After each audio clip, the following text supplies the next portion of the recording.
지금까지 이제 중위 표기법으로 된 수식을 후위 표기로 바꾸는 것에 대해서 알아봤고요. 그럼 이제 왜 후위 표기로 바꿨습니까? 계산을 하기 위해서죠. 그럼 이제 실제로 후위 표기로 된 수식을 어떻게 계산을 하는지 그 계산 알고리즘에 대해서 그리고 그 알고리즘의 구현에 대해서 이번 절에서 공부하도록 하겠습니다. 그 후위 표기법으로 변환하는 알고리즘에 비해서 굉장히 단순합니다. 알고리즘은 왜냐하면 이제 저희가 후위 표기법으로 변환하는 이유가 이런 표기법을 이용하면 계산 알고리즘이 간단하기 때문에 이걸 변환한 거죠. 당연히 알고리즘이 간단해야겠죠. 그래서 이 알고리즘을 살펴보면 이렇습니다. 첫 번째는 오퍼랜드를 만나면 오퍼랜드를 스택에 푸시하고 오퍼레이트를 만나게 되면 스택에서 팝을 두 번 해서 그 두 값으로 연산을 한 다음에 그 결과를 다시 스택에 넣고 최종 결과는 마지막에 스택에 남아있는 값이 된다. 이런 얘기입니다. 아까하고 좀 틀리죠? 그 수식 표기법 변환에서는 오퍼랜드는 그냥 빠져나오고 오퍼레이트만 계속 스택에 넣는데 실제로 계산할 때는 오퍼랜드가 스택에 들어가고 오퍼레이트는 그 계산만 하고 스택에 들어가지 않는다. 약간 틀린 모습을 보여주고 있습니다. 실제로 애니메이션을 통해서 이 알고리즘을 한번 돌려보도록 하겠습니다. 예, 이렇습니다. 보시면 2 곱하기 3 더하기 6 나누기 2 마이너스 4라는 중위 표기법 수식을 후위 표기법으로 변환하면 2, 3 곱하기 6, 2 나누기 더하기 4 마이너스라는 이런 후위 표기법 수식이 나옵니다. 그럼 이것을 이렇게 쭉 써놓고 실제로 계산을 한번 해보도록 하겠습니다. 먼저 2인데요. 2를 오퍼랜드를 만나면 어떻게 하다 그랬죠? 스택에 푸시한다 그랬죠? 스택에 푸시를 했습니다. 그리고 다시 또 그 다음이 또 오퍼랜드입니다. 다시 스택에 푸시를 합니다. 그 다음에 이제 오퍼레이트를 만났죠. 오퍼레이트 곱하기인데요. 오퍼레이트를 만나면 어떻게 합니까? 스택에서 팝을 두 번 해서 두 값으로 연산을 한 다음에 그 결과를 다시 스택에 푸시한다. 즉 팝을 두 번 합니다. 한 번, 3, 그리고 두 번, 2, 이 두 결과를 곱하기 연산을 해줍니다. 이 곱하기 하면 얼마가 나오죠? 6이 나오죠. 그래서 6이라는 새로운 값을 스택에 푸시합니다. 여기가 이제 쓰레기통입니다. 이거는 생각하지 마시고요. 그 다음에 이제 그 다음에 나오는 값이 오퍼랜드입니다. 6을 다시 스택에 푸시하고요. 2도 오퍼랜드죠. 다시 스택에 푸시했습니다. 그 다음에 나누기가 나왔습니다. 요거를 일단 지울 거예요. 지우지 말고 어디 치워놓죠. 이렇게 치워놓고요. 나누기 연산자가 들어오면 어떻게 한다 그랬죠? 팝을 두 번 합니다. 팝 두 번째 놈을 여기에 놓고 뒤에다 놓고 그 다음에 그 다음 팝한 놈을 앞에다 놓고 계산을 합니다. 6 나누기를 계산하면 3이 되죠. 그래서 이 계산된 3이란 결과를 다시 스택에 푸시하게 됩니다. 이런도 쓰레기통으로 이제 가면 되겠죠. 그 다음에 이제 4가 더하기가 나왔죠. 더하기는 오퍼레이트니까 가스열 두 개를 빼냅니다. 팝을 했고 6도 팝을 해서 두 개를 계산하면 얼마가 되죠? 9가 되죠. 이 9라는 결과를 스택에 다시 푸시합니다. 얘도 쓰레기통에 버리고요. 그리고 오퍼랜드가 나왔죠. 이것을 다시 자를 넣고 그 다음에 빼기 연산자가 나왔습니다. 어떻게 하죠? 두 값을 뺍니다. 팝을 해서요. 팝을 해서 두 값을 뺍니다. 빼면 뭐가 나오죠? 결과는 5가 나오게 되죠. 그래서 이 5라는 새로운 값을 스택에 넣습니다. 이제 모든 과정이 끝이 났죠. 그러면 최종 결과는 스택에 남아있는 이 값이 된다, 이런 얘기죠. 알고리즘 상당히 단순하다는 것을 알 수 있습니다. 그래서 이것을 이제 코딩을 해봐야겠죠. 어떻게 코딩할 수 있을까요? calculator 클래스에 calc postfix라는 함수가 있습니다. 이것은 postfix 스트링을 받아서 계산하는 건데요. 먼저 이제 스택이 long 타입으로 있습니다. 아까는 뭐 캐릭터 타입으로 해서 실제 문자를 넣는 데 사용했지만 이제는 이제 long 타입, 실제 숫자 결과를 넣을 것이기 때문에 보시면 while문을 통해서 이제 계속 한 문자씩 읽어오는데 이제 오퍼랜드를 보는 것이죠.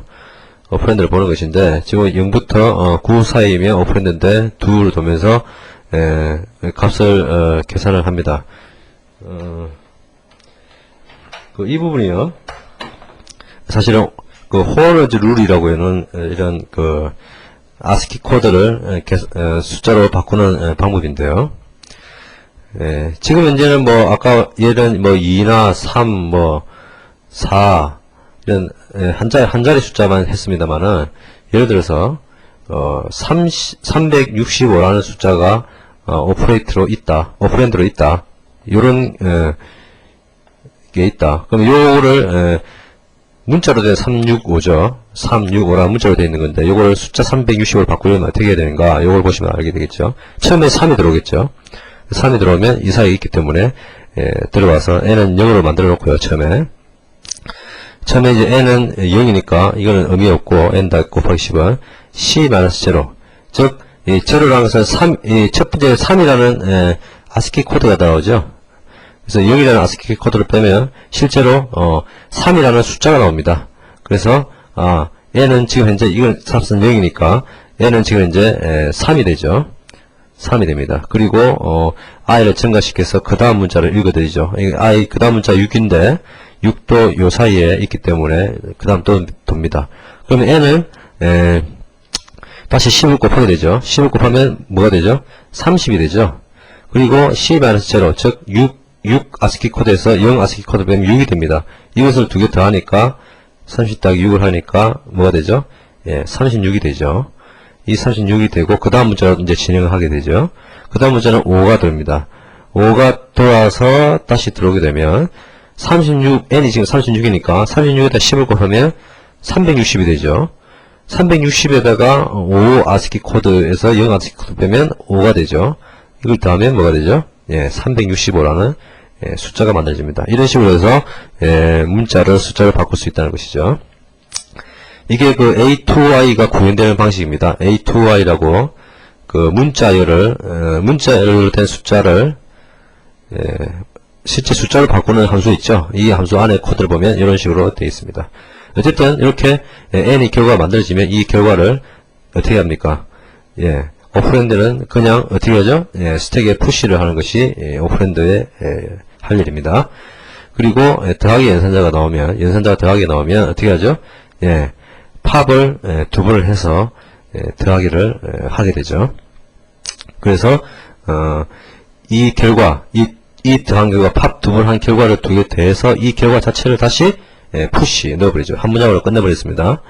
그리고 곱하기가 들어온 것은 역시 마찬가지로 팝을 두 번 해서 곱하기를 한 것입니다. 그리고 그 결과를 푸시를 한 것이죠. 근데 더하기나 곱하기는 그 교환법칙이 성립하죠. 예를 들어서 3 곱하기 4나 4 곱하기 3이나 값은 똑같죠.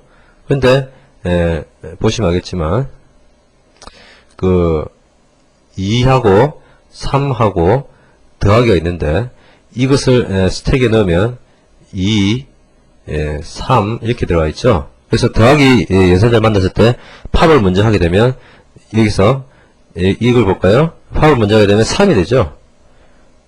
3. 근데 그 다음 팝을 하면 2가 되죠. 이걸 두 개를 더하는 것이죠. 그러니까 순서가 뒤바뀌어져서 더하게 되는데 이렇게 해도 관계가 없기 때문에 교환법칙이 즉 승립하기 때문에 더하기 연산자는 이렇게 계산을 한 겁니다. 그러면 교환법칙이 승립하지 않는 연산자 마이너스나 나누기는 좀 틀리겠죠. 보시면 먼저 스텝 팝을 마이너스 같은 경우에는 스텝 팝을 먼저 해서 n에다 저장해 놓고요. 그 다음에 푸시를 하는데 어떤 것을 푸시하냐면 그 다음에 스텝 팝을 한 것, 즉 그 전에 들인 놈을 팝을 해서 그 전에 나온 값으로 빼줘가지고 푸시를 한다는 얘기죠. 즉 교환법칙이 승립하지 않는 것을 거꾸로 계산하면 안 되기 때문에 스택에는 또 거꾸로 들어가 있고요. 그래서 미리 빼내서 값을 저장한 다음에 순서를 맞춰준다. 이렇게 보시면 되겠습니다. 나누기 연산자도 마찬가지입니다. 팝을 먼저 해서 값을 저장해 놓고요. 이게 뒤 값이죠. 그래서 스택 팝을 한 다음에 나누어서 값을 넣는 것입니다.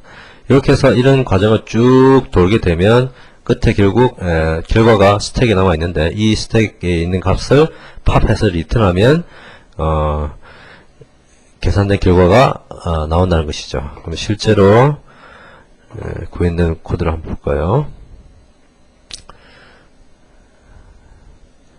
calc.cpp에서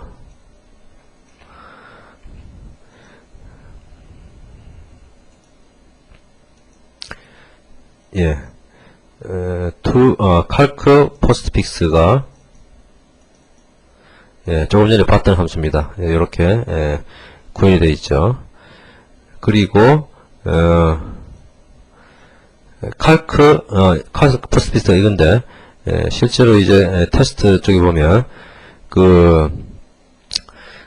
to postfix로 아까 str infix2 이 스트링을 str 리턴을 받았죠. 이게 postfix 연산 수식이죠. 이것을 이 리턴을 그대로 여기에 인자로 넣어서 계산을 하면 이 정수값이 찍히게 됩니다. 이게 결과가 아마 6일 겁니다.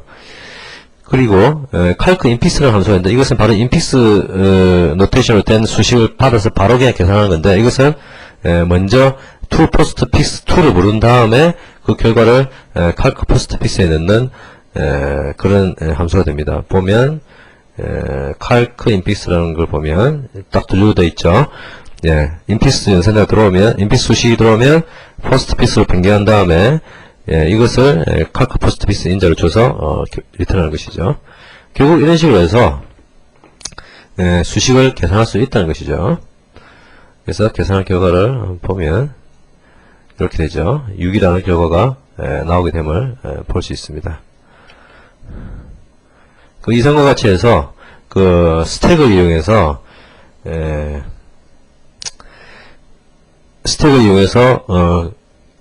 수식 표기법도 변환을 했고 그 변환된 표기법에서 계산하는 것도 스택을 이용해서 했죠. 이렇게 스택은 참 용도가 많습니다. 오늘 보여드린 것은 세발의 P일 수도 있고요.